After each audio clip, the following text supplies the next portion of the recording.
Hello दोस्तों, नमस्कार। तो यार, मेरा नाम है मनीष यादव और आप सभी का बहुत बहुत स्वागत है।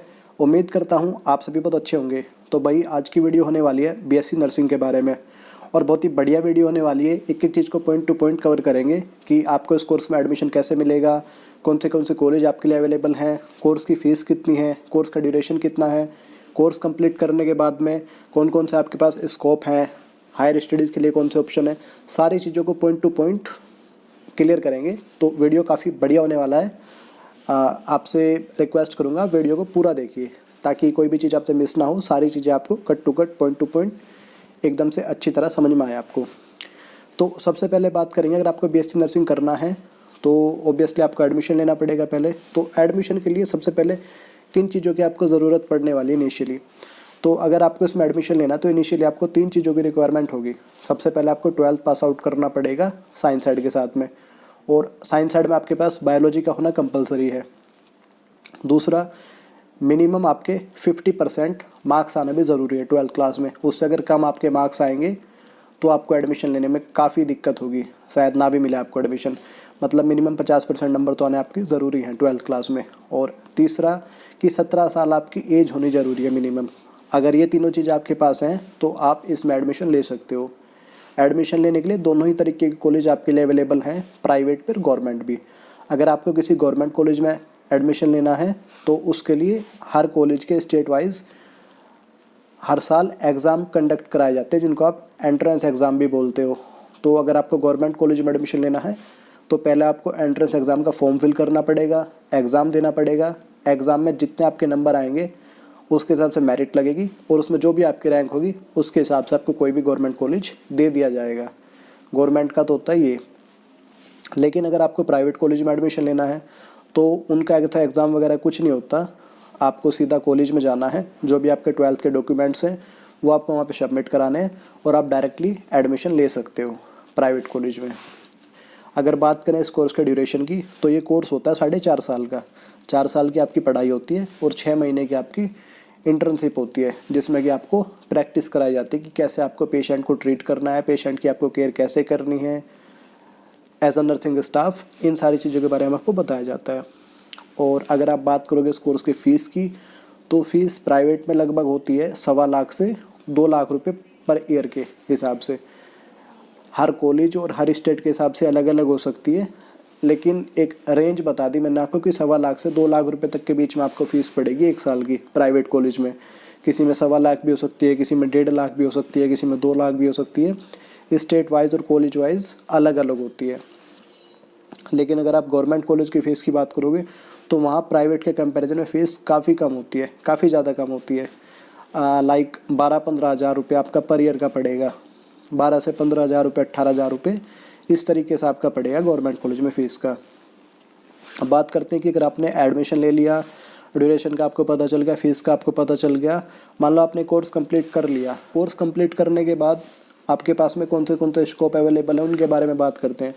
सबसे पहला तो ये कि अगर आप कोर्स कंप्लीट करने के बाद में फाइनेंशियली स्टेबल होना चाहते हो, यानी कि आप जॉब करना चाहते हो, तो भी आपके पास बहुत सारे ऑप्शन अवेलेबल हैं, प्राइवेट सेक्टर में भी और गवर्नमेंट सेक्टर में भी। सेम एडमिशन वाला प्रोसेस यहाँ पे लागू होगा कहीं ना कहीं, कि अगर आपको प्राइवेट किसी हॉस्पिटल में जॉब करनी है तो डायरेक्टली आपको हॉस्पिटल में जाना है, जो भी आपकी डिग्री है आपको उनको वहाँ पे शो करना है, और जो भी आपका इंटरव्यू वगैरह वो लेंगे उसके बेस पे आपको प्राइवेट किसी भी हॉस्पिटल में जॉब मिल जाएगी ईजीली।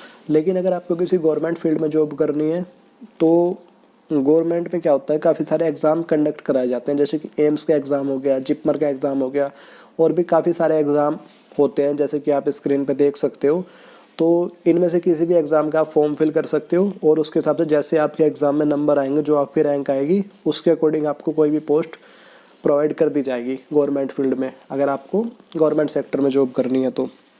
सैलरी का काफ़ी अच्छा खासा आपको डिफरेंस देखने को मिलेगा इनिशियली, कि अगर आप प्राइवेट सेक्टर में जॉब करोगे किसी हॉस्पिटल में, किसी नर्सिंग होम में, तो लगभग 20 से 25 हज़ार रुपये आपकी इनिशियली सैलरी रहेगी। लेकिन अगर आप गवर्नमेंट फील्ड में जाओगे तो वैसे तो पोस्ट के हिसाब से अलग अलग होती है सैलरी, लेकिन फिर भी एक मिनिमम अगर आप रेंज मान के चलोगे तो 30 से 35 हज़ार रुपये पर मंथ आपकी सैलरी होगी गवर्नमेंट में इनिशियली।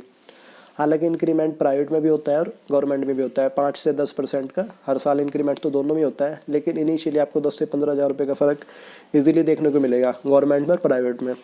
लेकिन फ़र्क इतना है कि अगर आपको प्राइवेट में जॉब करनी है तो आप डायरेक्टली जाके जॉब ले सकते हो प्राइवेट सेक्टर में, क्योंकि जो प्राइवेट हॉस्पिटल या नर्सिंग होम होते हैं वो किसी ग्रुप के द्वारा नहीं बल्कि कुछ ही लोगों के द्वारा प्राइवेटली रन किए जाते हैं। लेकिन जो गवर्नमेंट सेक्टर है वो गवर्नमेंट के द्वारा रन किए जाते हैं, तो उसमें जो भी पोस्ट वगैरह निकलती हैं वो गवर्नमेंट के ऑर्डर से निकलती है हर साल। जैसे कि एम्स का, चिपमर वगैरह का एग्ज़ाम है, ये सारी चीज़ें एग्ज़ाम वगैरह होते हैं इनके, उसके हिसाब से आप फॉर्म फिल करोगे, एग्ज़ाम दोगे, जो भी आपके नंबर आएंगे उसके हिसाब से आपको पोस्ट मिल जाएगी।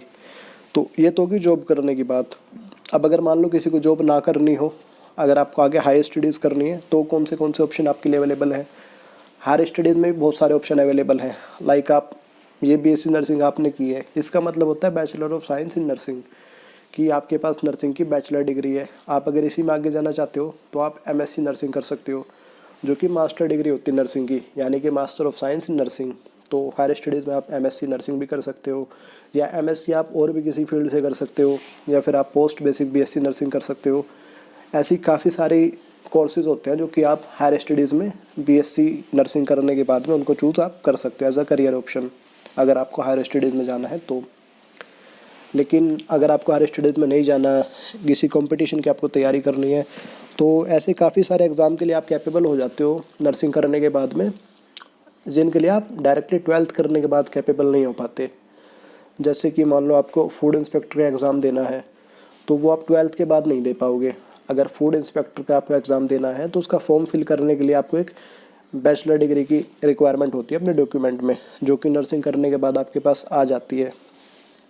तो नर्सिंग करने का एक फ़ायदा ये भी है कि अगर आपको भी जॉब नहीं करनी है, आगे स्टडी करनी है, तो या तो आपको हायर स्टडीज़ चूज़ कर लो, काफ़ी सारे कोर्स हैं। लेकिन अगर आपको कंपटीशन की तैयारी करनी है तो भी काफ़ी सारे एग्ज़ाम हैं, जैसे कि फूड इंस्पेक्टर का एग्ज़ाम हो गया, डीआई का यानी कि ड्रग इंस्पेक्टर का एग्ज़ाम हो गया, और भी ऐसे काफ़ी सारे एग्ज़ाम होते हैं, आप अपने स्क्रीन के ऊपर देख सकते हो।